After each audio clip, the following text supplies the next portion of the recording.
Good evening, everyone, and welcome to Where Did the Rest of Me Go? I am the host, Dino the Genetic Marvel, and this is a 30-day series explaining what I've done in my life to change things around, and the results ending up being that I've lost 160 pounds so far, and I'm doing my best to keep that going every day. Um, so, what I want to talk about, we are on day 17 of this series, and today's topic is garbage. And I know there's a lot that can be funneled into that topic, but the garbage I'm talking about is twofold.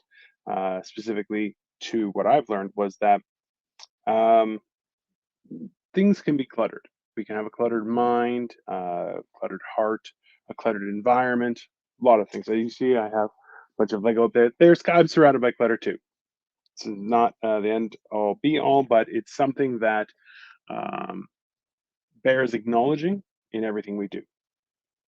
And um, as I've said on the previous, on yesterday's and before, I recently lost my brother, and that's as well has been a situation that I'm trying to navigate. So, for myself, one of the things that's come up was that I've been eating food that I probably wouldn't normally eat right now, and things I'm trying to stay away from.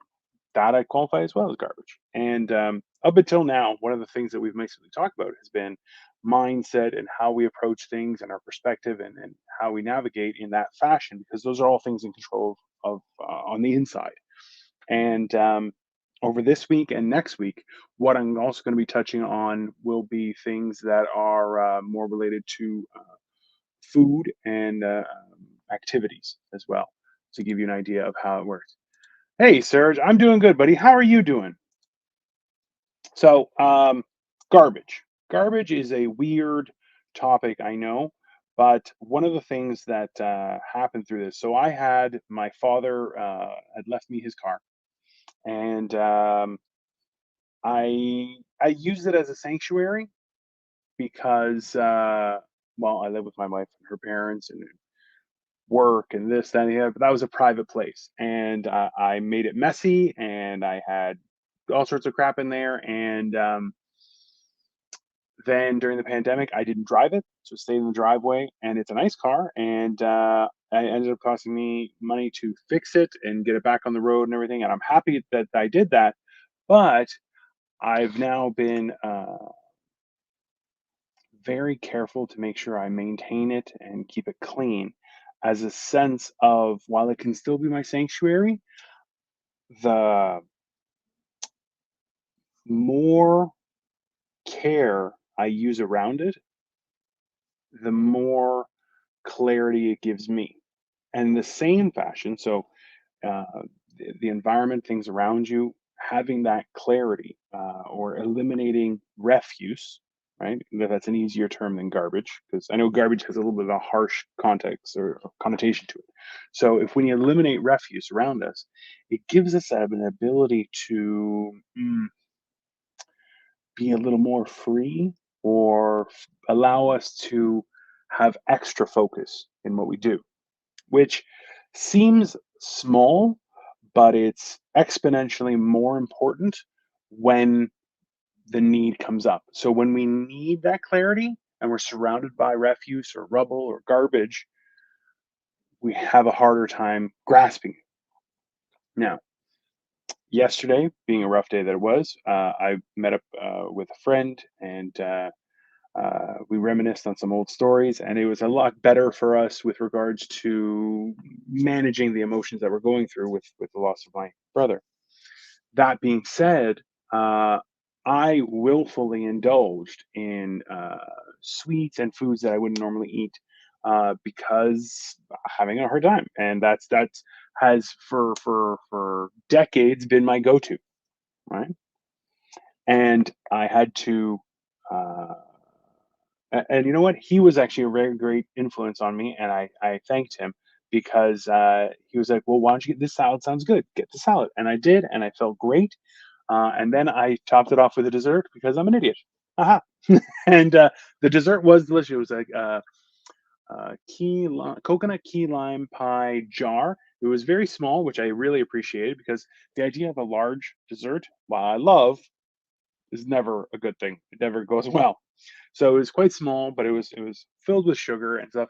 So I'm now, because I made a conscious decision and because of my awareness now, I put garbage in, garbage comes out. So now I have that yearning for, oh, I'm extra hungry today. I'm this, that, and the other, and I'm wanting more because I fight gluttony, right? That's one of the big problems that I have is where I enjoy indulging. Um, and that was the thing was if I put garbage in, get garbage out. So one of the things to always be careful about, not just in our environment physically, but also what we consume. Now, I've said it before. I've said it many times in other episodes. Was that I consume a ridiculous amount of content because I'm a weirdo. Now, I've had to be very careful because I know there are a lot of trends out there where people will take a controversial stand, but that very easily can be used to radicalize our minds. So, in the same way, like me eating sugar, which is a huge issue, um, what we consume visually and you know audibly are also impacting how we are able to function on a day-to-day basis and what it means to be able to keep that perspective that we worked for that we've been talking about for the last 17 days because if we can't see and trust what we see it becomes a threat to us right because we start questioning our own abilities and our own principles standards excuse me and all those kind of things. I just can't stop burping. I don't know why, guys. I'm like I will just have water. I burp. I have food. I burp more. It just doesn't. I just don't even have many carbonated drinks or anything either. I don't know what's happening. But that being said, one of the keys that I found was taking a step away every once in a while from whatever it might be. So, like today, um, I had lunch with my wife, and I indulged also a little bit there too. And I'm fasting. I'm starting my fast for the next few days, and I'm trying to navigate those emotions as well because, again, that level of commitment to oneself isn't easy. We all want to do that, but there are constantly things that will attack us. There was a saying I heard recently, and I've heard it many times, but it really sunk in this time was that if you're not doing anything wrong, no one will bother you. But as soon as you're doing something right for you, it's kind of everyone piles on it. The example was used that the devil always attacks those that are doing something right, which is a fair point. Whether it's the devil, environment, people around you, people love misery and they love just keeping people down. Uh, when I was reminiscing with this friend yesterday, we discussed the idea that there are some people that if you're on the same level as them, or if you're higher than them, they won't associate with you because they feel vulnerable or self-conscious or even selfish about how they act. So, um, number one, that's horrible. But uh, trying to dictate your own actions by someone else's existence is ludicrous. It doesn't make any sense. That's why it's so important that when you figure out those things that breed toxicity, whether it be stuff, uh, people, food, entertainment, all those things can result in toxic effects when we overdo it in any way, shape, or form. Some are uh, less punitive and we may not feel the effects. And maybe it's an indulgence that we would do. I remember reading about Jason Momoa when he was working out for Justice League, where he had to be just absolutely ridiculously cut. Uh, the one indulgence he had was a pint of Guinness at the end of every day. You can't deny yourself completely, because you will not be okay. So understanding what garbage is impacting you the worst and will have the most payoff is how you can really navigate things. So having a perspective or a clear mind. I know for myself, when I was diagnosed with diabetes, I asked the doctor. I said, "Well, because these numbers were all out of whack," I said, "Would that be something that would cause emotional swings and difficulty concentrating?" He's like, "Yeah, all those things would be affected."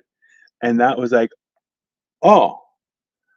And now where I'm on the cusp of possibly coming off my diabetes medicine, that's how long that was 2018? It's a long time. It's a long time where I had to, um, be, um, I had to whether I liked it or not, I had to take those pills, I had to do those things, I had to be very careful. But if I didn't, that's on me, right? But what fight am I winning if I don't take care of myself? That doesn't make any sense. So that's one of the big um, proponents of everything was that while maintaining that clarity, one of the key answers. So like if you try having a conversation with a young person who's hopped up on Red Bull, it's uh, not going to be a long-term experience that you will look back on fondly. Just isn't. Same with little children and sugar, sometimes adults and caffeine. All those things are factors that will really show a huge impact.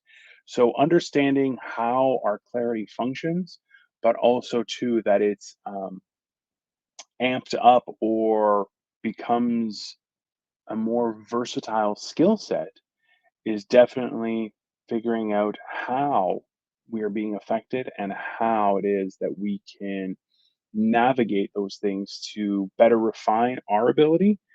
Uh, because without it, we just kind of get buried in the refuse and can't see through it, and it will do its best to pull the wool over your eyes constantly. So today's note is specifically the idea of identifying the garbage that you don't need or is causing a problem in your day-to-day life is something that is one of the hardest challenges and also a great place to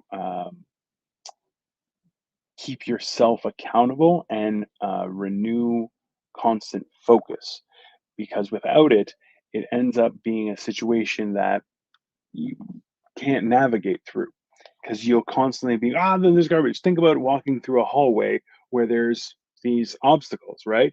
But the obstacles have no good foundation, no good structure, and they're just constantly wobbling. They might topple over. Who knows?